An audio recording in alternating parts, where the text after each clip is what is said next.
YouTube Facebook का जो platform मिला सोशल मीडिया का, तो हमें भी कुछ दिखाने का मौका मिला कि हम लोग भी जिंदा हैं। और जिसे आज माफ करना को बैठा हो, जिसे आज गोदी मीडिया के नाम से जाना जाता है, और आज फख्र करते हैं कि हम लोग जो सीखे हुए हैं उसे हम फेसबुक और यूट्यूब पे चला रहे हो, हमारी जो काबिलियत है उनसे लेकर सामने आ रहे हैं, गर्व होता है हमें। और एक चीज मैं हमेशा अपने जब मैं इंटरव्यू करता हूँ, खासतौर पर सत्ता पक्ष के लोग हैं, आपको पता है कि समय पत्रकारिता का क्या दौर चल रहा है, सच्चाई सुनना पसंद नहीं है और सत्ता पक्ष से जुड़े लोग भी यहाँ बैठे हैं, माफी मांगना चाहूंगा उनसे, सच्चाई सुनना पसंद नहीं है। लेकिन शुक्र ये भी है कि सोशल मीडिया प्लेटफॉर्म जो है वो इंडिया से नहीं चल रही, नहीं तो हमें कुछ और देखना पड़ता। क्योंकि पत्रकार हैं, पत्रकारिता की बात करेंगे, बुरे के दौर की बात करेंगे, अच्छे दौर की बात करेंगे। सिर्फ इतना कहना चाहूंगा कि जो यंग जनरेशन जो आगे आ रही है, इस लाइन में आगे आने की सोच रही है, अच्छी बात है, आए, सोच समझ क्या इस फील्ड में है, क्योंकि इस फील्ड में चुनौतियां बड़ी हैं। वो पुराना दौर चला गया, अब नया दौर की बात करें, नए दौर पर बड़ी चुनौतियां हैं, बहुत कुछ सोच समझ के चलना पड़ेगा। सत्य वाली बात है कि काम ऐसा करें कि पहले अपने परिवार को देखें कि उस खबर का हमारे परिवार पे, हमारे समाज पे क्या असर पड़ेगा, उसके बाद उस खबर को फ्लैश करें और उसके हिसाब से जो है काम करें। मैं धन्यवाद करना चाहूंगा जगरूप सर का और तमाम जितने मेरे साथी हैं जिन्होंने इन्वाइट किया है यहाँ पर, 2 मिनट का समय दिया है। ज्यादा तो बोलना आता नहीं हमें, लेकिन जितना बोलना है मैंने आप लोगों से बोलना सीखा है। और एक बार धन्यवाद कमल भाई का भी करना चाहूंगा जिन्होंने हमें इन्वाइट किया है। धन्यवाद। धन्यवाद कुलवंत जी, आपने हमारे पत्रकार बंधुओं को जो समाज में एक पत्रकारिता, मतलब जो हर पत्रकार अपने तरीके से तो पूरा काम कर रहा है, लेकिन जो उसको समाज में चुनौतियां आ रही हैं, आपने उनको उनसे रूबरू करवाया है। बहुत बहुत धन्यवाद।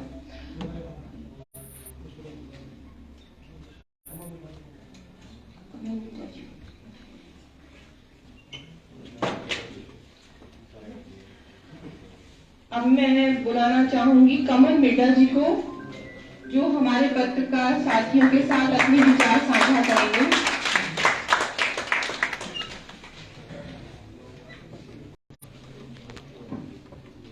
आप सभी का सबसे पहले बहुत बहुत धन्यवाद करना चाहूंगा कि आपने बुलाया। हालांकि पहली बार मंच पर बोलने का मौका मिल रहा है। फील्ड में रहते हुए तो हम 24 घंटे में 18 घंटे बोलते हैं और वहां मैं बोलना शुरू करता हूँ तो शायद रुकता नहीं हूँ, लेकिन यहाँ पर मुझे बोलना नहीं आता, ज्यादा मैं नहीं बोल पाऊंगा, रुकता है। बात बिल्कुल ठीक है आपकी। तो सबसे पहले तो मैं एक्सपीरियंस अपना शेयर करना चाहूंगा, क्योंकि मैंने कभी जिंदगी में सोचा नहीं था कि मैं पत्रकार बनूंगा। कैसे पत्रकार बना, 1 मिनट उसमें बताना चाहूंगा। 2005 में मैंने अपनी ग्रेजुएशन खत्म करी और 2006 में स्टार्टिंग में मास कम्युनिकेशन के साथ जब डिप्लोमा आया तो गुरु जम्बेश्वर यूनिवर्सिटी से कोरेस्पोंडेंस मेरे दोस्त का फोन आया कि मेरी सिस्टर जो है कोरेस्पोंडेंस कोर्स कर रही है, पोस्ट ग्रेजुएट हो गया, मास कम्युनिकेशन का कोर्स आ रहा है, आपको कर लीजिए। उसमें हमने जब एडमिशन लिया, कोरेस्पोंडेंस लिया, तो देखा कि सीखा जाए, इसकी लाइन शुरुआत की जाए। बड़े इधर उधर हम गए, IT चैनल हम कहाँ से लें, कैसे लें, कुछ पता नहीं होता था। किसी पत्रकार साथी के साथ मिलकर सीखा भी, कई जगह अप्लाई भी किया, तो अच्छी शुरुआत हुई। IBN 7 CNN IBN GT road belt पूरी सोनीपत से अंबाला और कैथल यमुनानगर 8 जिले हमने 2006 में करना शुरू किया था। और सबसे बड़ी जो मेरी खबर रही थी, बहुत ही दुखद हादसा हुआ था, समझौता ब्लास्ट। आज भी वो दिन याद है, भूलता नहीं है। 18 फरवरी 2007 का वो दिन है। रात को 11:30 बजे फोन आता है कि पानीपत में एक ट्रेन में आग लग गई।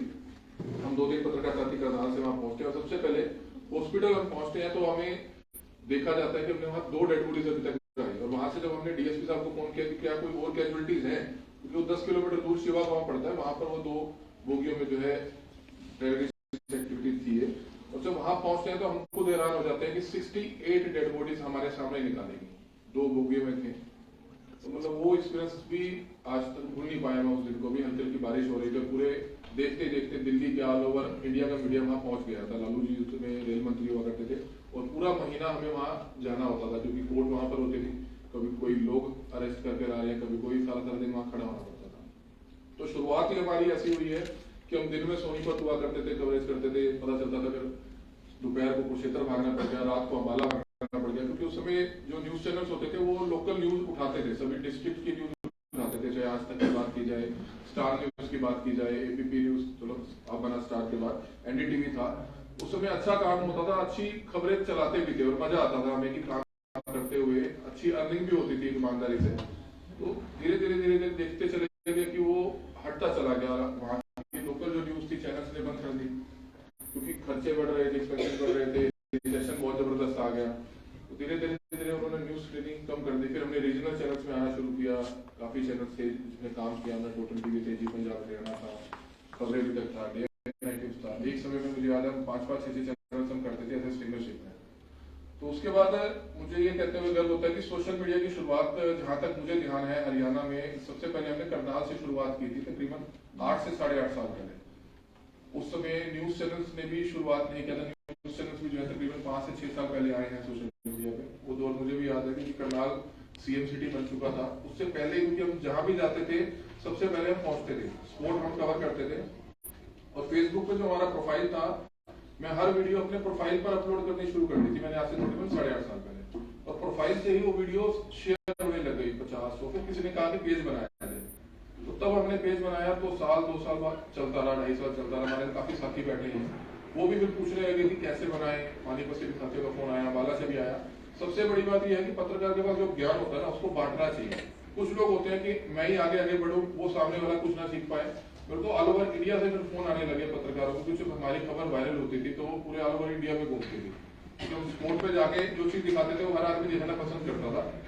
तो सभी साथियों ने ज्ञान लिया कि कैसे बनाया जाए। हमने उन्हें बताया कि आप पहले डोमेन खरीदें कि जिस नाम से प्लेटफॉर्म है, तो आपको परेशानी आएगी।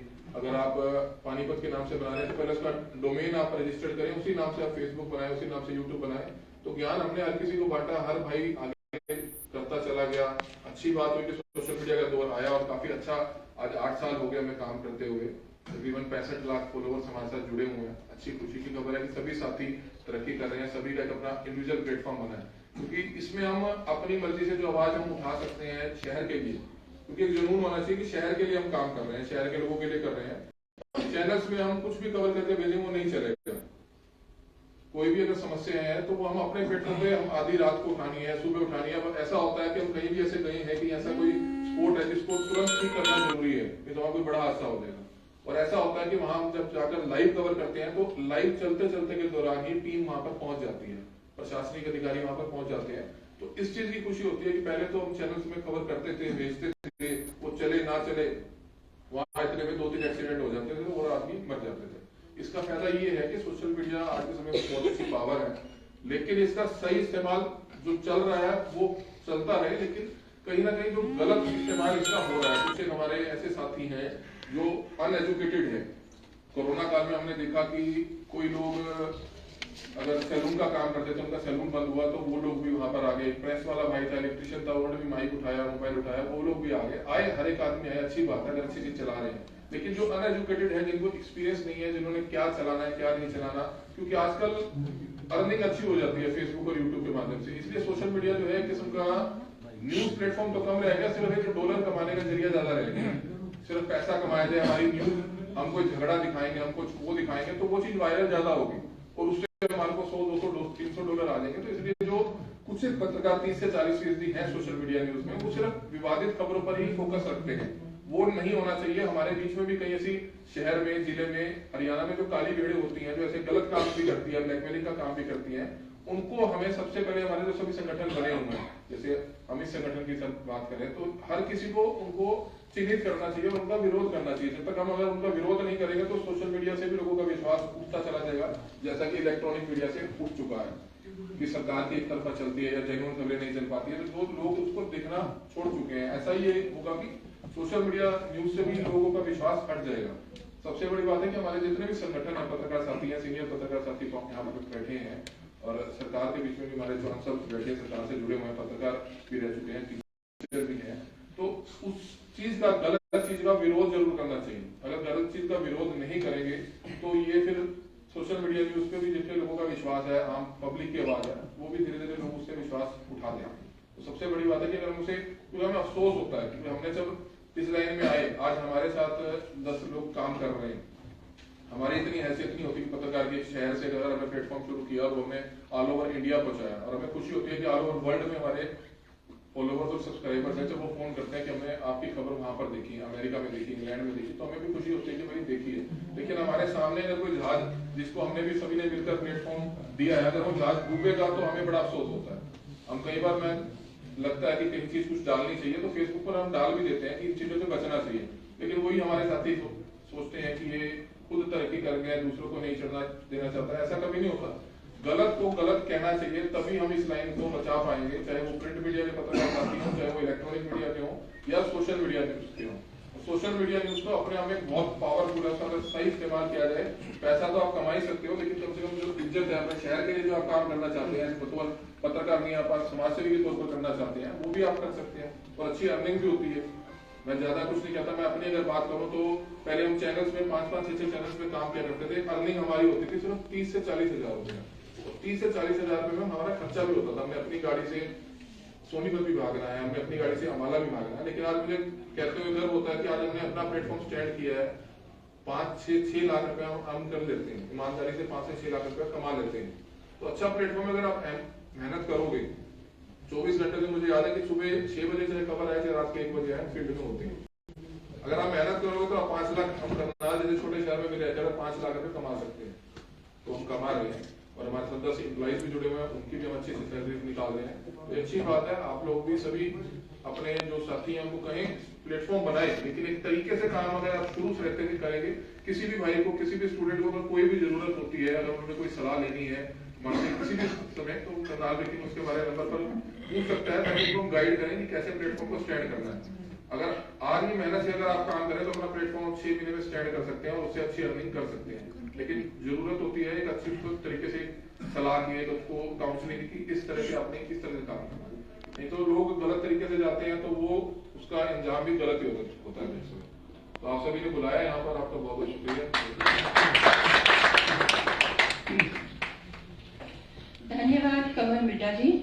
आपने अपने जीवन, संघर्षपूर्ण जीवन की एक कड़ी, हालांकि जीवन तो वैसे संघर्षपूर्ण ही होता है, उसकी एक कड़ी हमारे साथ साझा की।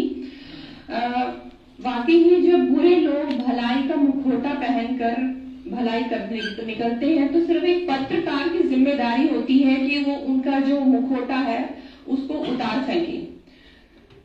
बहुत बहुत धन्यवाद। आप जैसे ही जो पत्रकार हैं वो हमारे लिए भगवान की रहमत है, और आप यहाँ पर आए, ये हम सबके लिए बहुत ही किस्मत की बात है। अब मैं बुलाना चाहूंगी जंगशेर सिंह राणा जी को मंच पर।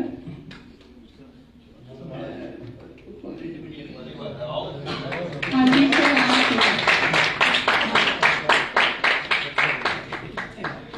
जंग भी है, शेर भी है। नमस्कार।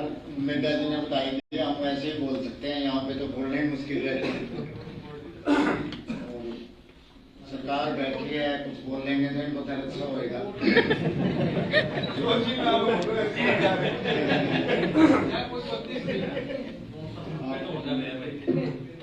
धन्यवाद।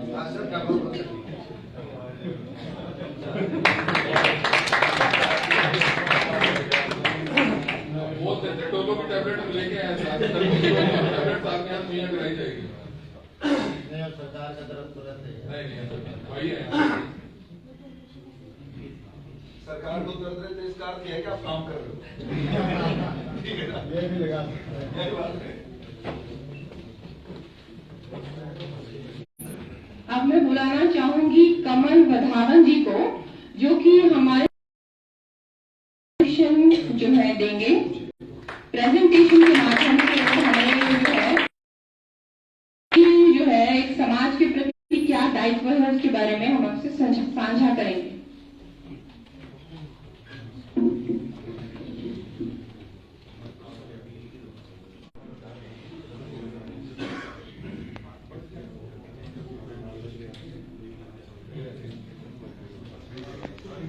जुड़े रहें और शेयर करते रहें टुडे न्यूज़ के लिए। डेराबस्सी से प्रवीण मंसली रिपोर्ट टुडे न्यूज़ के लिए।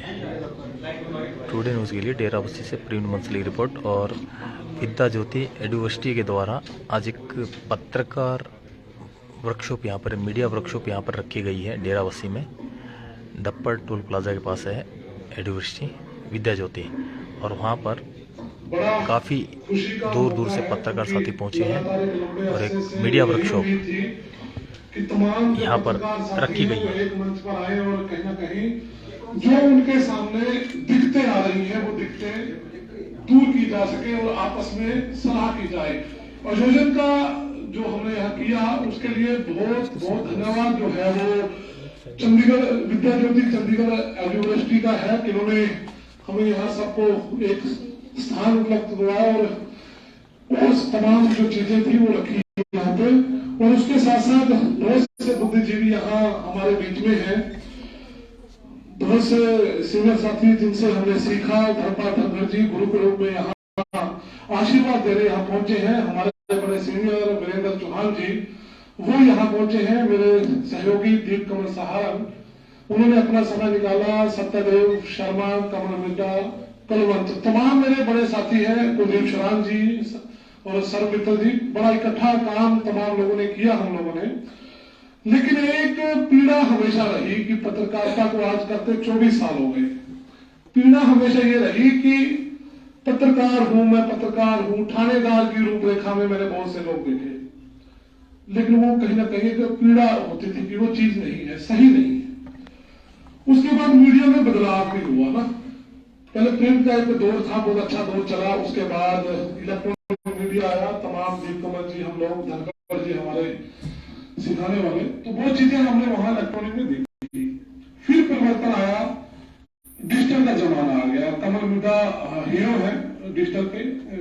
शुरुआत मेरे हिसाब से सबसे पहले इन्होंने की थी हरियाणा से ठीक ठाक तरीके से। लेकिन आज के दौर में तमाम लोग डिजिटल पर काम तो कर रहे हैं, भले वो प्रिंट मीडिया वाले हो, इलेक्ट्रॉनिक मीडिया वाले हो, लेकिन डिजिटल के अंदर क्या क्या दिक्कतें आती हैं उसको सीखने का प्रयास वो करते हैं, लेकिन उन्हें तमाम जानकारियां जो मिलनी चाहिए वो नहीं मिल पाती। तो मेरे मन में एक जिज्ञासा पैदा हुई कि क्यों ना कुछ चीजें ऐसी जानकारियां मुहैया की जाए और उस जानकारियों को तमाम अपने साथियों के सामने रखा जाए, ताकि जो दिक्कतें मान लो मेरे सामने आई या मैंने उन चीजों को रिसर्च किया और उसके बाद वो फायदा जो मिलने वाला है वो तमाम लोगों तक मिले। तो कुछ चीजें मैंने इकट्ठी की हैं और डिजिटल के हिसाब से आज रखेंगे, क्योंकि प्रिंट और इलेक्ट्रॉनिक मीडिया के बारे में तमाम लोग जानते हैं और आने वाला दौर जो चल रहा दौर है वो इलेक्ट्रॉनिक मीडिया के बाद अब डिजिटल का है। तो तमाम सी चीजें हैं। एक पीपीटी है, उसमें आपको मैं बताना चाहूंगा।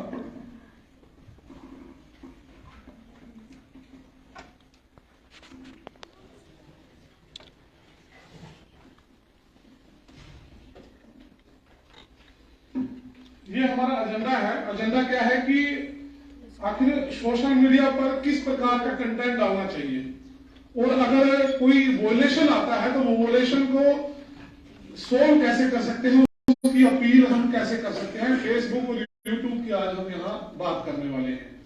बहुत सी चीजें आपने देखी कि सबसे पहले क्या होता है कि आप जिस भी प्लेटफॉर्म पे अपना काम कर रहे हैं, मान लीजिए फेसबुक पे काम कर रहे हैं या यूट्यूब पे काम कर रहे हैं या ट्विटर पे काम कर रहे हैं, इंस्टा पे काम कर रहे हैं, सबसे पहले ऑथेंटिकेटेड होना चाहिए आपका अकाउंट। बहुत सी लोगों को मैंने देखी उनकी प्रोफाइल, किसी की मेल आईडी उसके अंदर रजिस्टर नहीं है, किसी का फोन नंबर रजिस्टर नहीं है, क्योंकि फेसबुक या जितने भी डिजिटल प्लेटफॉर्म है आज के दिन में बड़े वो मजबूत हो चुके हैं और उनके जो फिल्टर सिस्टम है, जो उनकी सिक्योरिटी सिस्टम है, बड़ी मजबूत है। तो फेसबुक, यूट्यूब, ये तमाम जो जितने भी डिजिटल प्लेटफॉर्म है वो ये चाहता है कि जो उसका यूजर है वो ऑथेंटिक हो, मान लो वो ओरिजिनल हो, कोई फेक आईडी ना हो। और बहुत सी चीजें आपने सुना होगा कि फेसबुक और यूट्यूब ने बहुत से ऐसे अकाउंट को हटा दिया जो फेक थे या जो उनके मर्तबे खड़े नहीं उतरते थे, वो बहुत से अकाउंट हटा भी दिए। लेकिन अब सवाल है कि जो भी साथी प्रोफेशनल तरीके से इस चीज में आगे बढ़ना चाहता है, सबसे पहले रिक्वेस्ट यही है कि अपनी प्रोफाइल को बड़ी अच्छे तरीके से बनाए फेसबुक यूट्यूब पर। प्रोफाइल में क्या होता है कि आपकी अपनी डीपी लगी होनी चाहिए, आपकी मेल रजिस्टर होनी चाहिए, जो सिक्योरिटी है 2 फैक्टर वो ऑन होनी चाहिए। ये 3 चीजें बड़ी मेजॉरिटी है, मतलब वो चीजें होनी चाहिए। इसके बाद आप पेज बनाते हो, मान लो यूट्यूब की बात करने से पहले थोड़ी फेसबुक की बात करते हैं। फेसबुक में बहुत सी चीजें हैं, क्योंकि सबसे ज्यादा अपने साथी क्या है कि फेसबुक पर ज्यादा वर्क कर रहे हैं और सबसे ज्यादा अपने साथियों को फेसबुक ही परेशान कर रहा है। किसी की रीच रोक दी, किसी पे अनओरिजिनल कंटेंट का बग आ गया, किसी पे लिमिटेड कंटेंट आ गया, किसी पे कम्युनिटी स्टैंडर्ड आ गया, किसी पे वाटरमार्क का आ गया, मतलब वायलेशन आ गया, ठीक है, सेंसिटिव कंटेंट का आ गया, बहुत सी चीजें हैं। तो आज वही चीज मैं थोड़ी आपको जानकारी देना चाहूंगा, क्योंकि बहुत सी चीजें हैं। तो उस पर जानकारी देने से पहले एक चीज और रहेगी यहाँ पे, यूट्यूब का फेसबुक का पेज हम सब लोग बना लेते हैं, लेकिन फेसबुक के पीछे एक चीज काम करती है, वो काम करती है फेसबुक बिजनेस। फेसबुक बिजनेस, आप अपनी जो भी प्रोफाइल है उसको लॉगिन करेंगे, तो उसके बाद आप सर्च बार में टूल में जाएंगे, उसके अंदर आप ब्राउजर में लिखेंगे फेसबुक बिजनेस, अकाउंट ओपन हो जाएगा। जिसका अकाउंट बना होगा उसका वो अकाउंट आ जाएगा, जिसका अकाउंट नहीं बना होगा न्यू क्रिएट का ऑप्शन आ जाएगा, अपना अकाउंट बना ले। अपना अकाउंट बनाने के बाद इसका कितना बड़ा फायदा है वो मैं आपको बताने वाला हूँ। जो भी पेज आपके फेसबुक के हैं उसकी एक ओनरशिप होती है। फेसबुक के एडमिन तो तमाम लोग बन सकते हैं, लेकिन ओनरशिप एक बंदे के नाम रहेगी, एक आईडी के नाम रहेगी। तो मैं चाहता हूं कि तमाम जो साथी हैं पेज की ओनरशिप उनके नाम होनी चाहिए, ताकि कल को भविष्य में कोई एडमिन उससे हट जाता है या कोई भी कारण आता है तो आप बिजनेस अकाउंट में जाके उस पेज की ओनरशिप को या फुल कंट्रोल अपने आप को दे सकते हो, ये आपके पास राइट बचता है। तो बहुत से साथी मैंने ऐसे भी देखे कि जिनका मान लो उन्होंने ओनरशिप नहीं ले रखी, वो एडमिन है, पेज वो चला रहे हैं, कोई इशू नहीं है, पेज भी बढ़िया चल रहा है, लेकिन ये भी जरूरी है कि ये आपकी प्रॉपर्टी है, आप जिस पे मेहनत कर रहे हो, तो वो ओनरशिप आपको मान लो लेनी चाहिए। उसके अंदर एक ऑप्शन है, वो क्या है कि जैसे अपना अकाउंट बनाओगे तो उसके अंदर एसेट असाइन करने होते हैं, अपना एसेट जोड़ोगे, वो पेज आप उसके अंदर जोड़ सकते हो, विकल्प आएंगे, देख लेना। फिर भी किसी को कोई दिक्कत आए उसके लिए हम बैठे हैं, मैं करके दूंगा। इसके अलावा बात की जाए वॉयलेशन की, आपके हर जो बंदा फेसबुक पे वर्क करता है ना, उसके सामने 3-4 चीजें बड़ी रहती हैं। पहला क्या आता है कि फेसबुक कम्युनिटी स्टैंडर्ड, और दूसरा जो आता है इंटेलेक्चुअल प्रॉपर्टी का, और तीसरा जो रहता है वो एडवर्टाइजमेंट स्टैंडर्ड का। तो ब्रीफ इसमें थोड़ी सी बातें मैं कर देता हूं, क्योंकि तमाम लोगों को जो काम कर रहे हैं उनको पता है। सबसे ज्यादा जो इफेक्टिव है वो है फेसबुक कम्युनिटी। अब कम्युनिटी क्या दिक्कत आती है, बहुत से लोग कहते हैं यार मैंने तो बड़ी अच्छी पोस्ट डाली है, लेकिन कम्युनिटी स्टैंडर्ड हो गया। अब स्टैंडर्ड क्यों हो गया? वैसे उसके अंदर कंटेंट आपका कैसा है, अगर कंटेंट के अंदर आपने अभद्र भाषा का प्रयोग किया है तो हम आप कम्युनिटी को फेल कर रहे हो, मान लो हैक कर रहे हो। तो तमाम चीजें ध्यान रखनी है। वीडियो जो आपने बनानी है, मान लो बहुत से लोग अब वर्क करते हैं, सर मित्र अपना एनालाइज करता है, ठीक है जी, तो हर बंदे का अपना तरीका है काम करने का, बिल्कुल अपने तरीके से काम कीजिए, ओरिजिनल कंटेंट रखा जाए तो ज्यादा बेहतर है। अब क्या आता है कि दिक्कत, हम लोग क्या करते हैं कि फलाने की पीसी है वो उठा लेते हैं, सीएम की पीसी है उठा ली, आप वो पीसी उठा सकते हो क्योंकि वो पब्लिक डोमेन कंटेंट है। आप किसी के पेज की वीडियो नहीं उठा सकते, किसी ने अपना कंटेंट बनाया हो। फेसबुक पर आप, जैसे हमारे सीएम है श्री मनोहर लाल जी, उसके पेज पे कोई पीसी चल रही है तो आप उठाकर उसे यूज कर सकते हो, वो पब्लिक डोमेन में आएगा। अगर मान लो वही चीजें कोई लोगो या किसी ब्रांडेड ट्रेडमार्क से कोई बंदा यूज कर रहा है, मान लो कोई भी एक प्लेटफॉर्म यूज कर रहा है, तो वो कंटेंट को अगर वो दूसरा प्लेटफॉर्म उठाता है तो वो इंटेलेक्चुअल प्रॉपर्टी आती है, वो कॉपीराइट के अंदर आता है, किसी का कंटेंट को यूज करता है। तो मैं कहता हूं कि सबसे पहले तो कम्युनिटी जो स्टैंडर्ड है उसको ध्यान में रखना है। कोई ऐसी पोस्ट ना डालो, कई बार हम क्या करते हैं कि बच्चों की फोटो डाल देते हैं, बच्चों की नंगल फोटो मान लो, हालांकि हमारी जो भावनाएं ऐसी नहीं है, बड़ी अच्छी भावना से हम बच्चे की फोटो डाल दी, अपना ही बच्चा है जी, वो मान लो उसके कमीज भी डाली होगी, तो वो वायलेशन है। किसी भी आपने अपने भाव से फोटो को डाला हो, अच्छे भाव से भी डाला हो, तो आप किसी की शारीरिक या निजता को ओपन नहीं कर सकते। इसके अलावा जो बड़ी बात, किसी को गाली गलौज नहीं कर सकते, किसी को वित्तीय नुकसान पहुंचाने की आपकी कोई पोस्ट है वो नहीं कर सकते। तमाम चीजें मैं आगे आपको बताऊंगा। उससे अगला जो है इंटेलेक्चुअल प्रॉपर्टी का। इंटेलेक्चुअल प्रॉपर्टी का क्या होता है कि अगर आपको ये वायलेशन आ जाता है, पहला वायलेशन आने पे आपको 15 दिन का वर्क आपका सस्पेंड रहता है इसमें, या रिच डाउन कर देते हैं, अलग अलग इसके जो आपकी वीडियो है उसके ऊपर रहता है। इंटेलेक्चुअल प्रॉपर्टी में क्या होता है कि इंटेंशन होती है कि मेरा कंटेंट किसी ने यूज किया, मैं उसको स्ट्राइक दूं। तो वो स्ट्राइक जब आती है तो आपके पेज पे, पेज क्वालिटी पे इसकी सारी डिटेल आपको मिल जाती है। ये मेल पे भी आपको फेसबुक भेजता है कि आपको इंटेलेक्चुअल प्रॉपर्टी का जो है वो वायलेशन आ चुका है, आप इस पे ध्यान रखो। आप किसी की अभी पहला है, अभी आपको 1 हफ्ते तक मान लो पनिश करते हैं, लेकिन अगर दोबारा आएगा तो सजा पड़ी है। तो अगर दोबारा फिर कोई किसी और का कंटेंट हम यूज कर देते हैं तो वो कंटेंट अगर आपको फिर वो मालिक आपको कॉपीराइट भेजता है तो इंटेलेक्चुअल प्रॉपर्टी का फिर वायलेशन आता है, तो आप 3 महीने तक आपकी रिच जो है फेसबुक कम कर देता है। इसके अलावा अगर तीसरा आता है तो आपके पेज का जमीनी सत्यानाश जो है वो फेसबुक कर देगा। आप लाइव लगा रहे हो, बहुत अच्छा कंटेंट है, 1 या 2 लोग ही देखेंगे, कैप लग जाएगी फेसबुक की वजह से। उसके बाद आपकी रिच नहीं बढ़ेगी बहुत टाइम तक, 6 महीने का समय कम से कम लगता है। और इन चीजों से मान लो बचना चाहिए। इसके अलावा एडवर्टाइजमेंट स्टैंडर्ड का हम क्या करते हैं, कुछ पेड चीजें चलाते हैं, कई बार कोई बूस्ट करना होता है, कुछ करना है, उसकी ये एक पॉलिसी है इनकी। बहुत से लोग क्या करते हैं कि कोई 500 रुपए 100 रुपए लगा के किसी खबर को बूस्ट कर दिया, तो उसके बाद क्या होता है कि उसके बैकअप में या उसके वॉलेट में वहां 200 रुपए उसने क्रेडिट किए, एडिट किए, तो वहां उसने मान लो अपनी एड रन कर दी।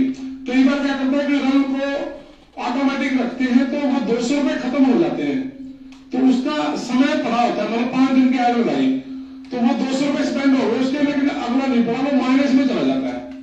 जब वो अकाउंट माइनस में चला जाता है तो वो भी एक किस्म का वायलेशन है। वो चीजें भी नहीं करनी, ये सारी चीजें को आपने समय समय पे अपने पेजों पे देखते रहना है। इसके अलावा अगर बात करते हैं कि ये सारी चीजें आ जाती हैं तो इसका सोल्यूशन क्या है, क्योंकि वायलेशन तो सब लोगों को पता है कि ये कम्युनिटी स्टैंडर्ड है, वो है, वो है, वो है। तमाम चीजों का हमने कोशिश की है कि फेसबुक से संपर्क कैसे किया जाए कि अगर आपके अंदर कोई आपके पेज पे कोई चीज दिक्कत कर रही है, कोई वायलेशन है आपके पेज पे, सबसे पहले तो वो चेक कैसे किया जाए। सबसे पहले चेक करने का तरीका है कि पेज की क्वालिटी के अंदर जाइए, पेज की क्वालिटी के अंदर जाओगे, क्वालिटी के अंदर जो जो भी आपको वायलेशन है कम्युनिटी स्टैंडर्ड का या सेंसिटिव कंटेंट का, वो सारा कम्युनिटी स्टैंडर्ड के अंदर पेज क्वालिटी के अंदर आपको शो होने लग जाएगा। तो वो आप सब पहले समझ लेना कि हमारी गलती क्या है। अगर वो गलती नहीं है तो अपील का ऑप्शन आता है। आप जब क्रिएटर स्टूडियो खोलोगे फेसबुक का, क्रिएटर स्टूडियो में आप मोनेटाइजेशन के ऑप्शन में जाओगे, मोनेटाइजेशन का ऑप्शन पे नीचे एक आता है प्राइवेट पॉलिसी। जैसे ही पॉलिसी के अंदर जाओगे तो वो पॉलिसी के अंदर आपको बता देगा कि आपका वायलेशन क्या है, बग क्या आया हुआ है। आपका बग कई बार आ जाता है अनओरिजिनल कंटेंट का। अनओरिजिनल कंटेंट हम किसी का कंटेंट उठा के, किसी का लोगो का कंटेंट उठा के हम डाल देते हैं तो अनओरिजिनल कंटेंट आ जाता है, उससे भी आपके पेज की रीच है वो कम हो जाती है। इसके अलावा आप अनओरिजिनल लिमिटेड कंटेंट की पॉलिसी बग आ जाता है, तो वो भी यही होता है कि आपके पेज की रीच को लिमिटेड कर दिया गया है, आपने दूसरों का कंटेंट यूज किया है, अनओरिजिनल कंटेंट आपने यूज किया है, तो उस वजह से भी मान लो आपके वहां पेज पे दिक्कत आ जाती है। बहुत सी तरह की दिक्कतें हैं, लेकिन अब सवाल ये था, बहुत से साथी ट्राई करते थे कि सोल्यूशन क्या है, फेसबुक से संपर्क कैसे किया जाए। तो वो चीजें हमने स्टडी की, आपको बताऊंगा। बहुत सी चीजें हैं, फेसबुक से संपर्क कैसे करते हैं। मान लीजिए ये एक मेल आईडी है फेसबुक की, record@facebook.com और legal@fb.com। ये जो क्या है कि आपका कोई भी लॉ इन्फोर्समेंट है, कोई भी कानूनी आप पे कोई ऐसी चीज है, उसके लिए आप इस मेल पे अपनी बात फेसबुक को बता सकते हो, सोल्व करवा सकते हो। इसके अलावा नीचे वाली जो मेल है लेटर रिक्वेस्ट की, इसके लिए ये इशू कंसर्न द डाटा, कोई डाटा को लेके, कोई डाटा आपका चोरी हो गया, आपका अपनी प्रॉपर्टी है डाटे की, अगर उसके लिए है। कोई फेसबुक की प्रेस रिलीज के बारे में PR के बारे में कोई जानकारी आप चाहते हो तो press@fb.com है। बाकी मैं तमाम साथी जो भी ये PPT की PDF मांगना चाहेगा उसको व्हाट्सएप कर दी जाएगी वैसे सर्कुलेशन के लिए, तो ये तमाम चीजें वो आप अपना नोट कर सकता है, कोई इशू नहीं। ये तमाम जो चीजें हैं एडवर्टाइजमेंट, हाँ एक जो नीचे वाली है वो सबसे इम्पोर्टेंट है। ज्यादातर वास्ता आप लोगों को जब भी इंटेलेक्चुअल प्रॉपर्टी का वॉयलेशन आपके पेज पे आता है तो फेसबुक ने एक मेल आईडी दी हुई है ip@fb.com। इस मेल पे आप अपनी रिक्वेस्ट सबमिट कर सकते हो और उसके बाद अगर वास्तव में वो आपका ही कंटेंट है, सारी चीज है, तो वो फेसबुक आपका वॉयलेशन हटा देगा।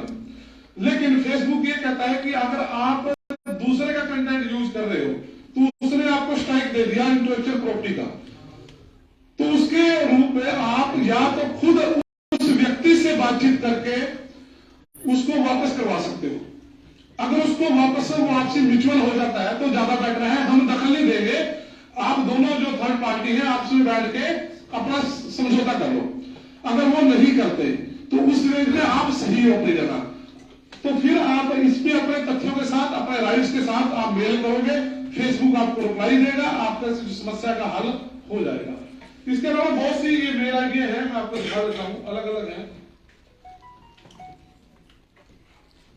और कुछ है ये मेल आईडियां आप देख सकते हो, तमाम अलग अलग है। आपका अकाउंट कोई रीसेट करना है, पासवर्ड आपने आप भूल के क्या है, आपका कोई पेज है लॉक हो गया उसके लिए है, कोई अकाउंट हैक हो गया आपका, तो ये disabled@fb.com पे आप ये सारी चीजें कर सकते हैं, तमाम चीजें हैं। इसके अलावा फेसबुक से आपने संपर्क करना या वॉयलेशन है, कुछ और चीजें भी हैं। हेल्प एंड सपोर्ट का ऑप्शन रहता है फेसबुक पे।